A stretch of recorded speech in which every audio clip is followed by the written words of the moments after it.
பாக்ஸ்ல? கல்யாணி எல்லாம் சொல்லிட்டா. அந்த gift யார் கைக்கும் போகாது, சரியா? நாங்க பாத்துக்கிறோம்.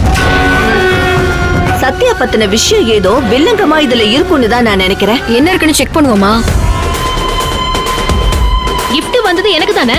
அதை என்கிட்ட கொடுக்காம நீங்க 2 பேரும் பிரிச்சு பாப்பீங்களா? நாங்க இதை பிரிச்சா உங்க வண்டவாளம் தண்டவாளம் ஏறிடும். அதுக்கு தானே பயப்படுற?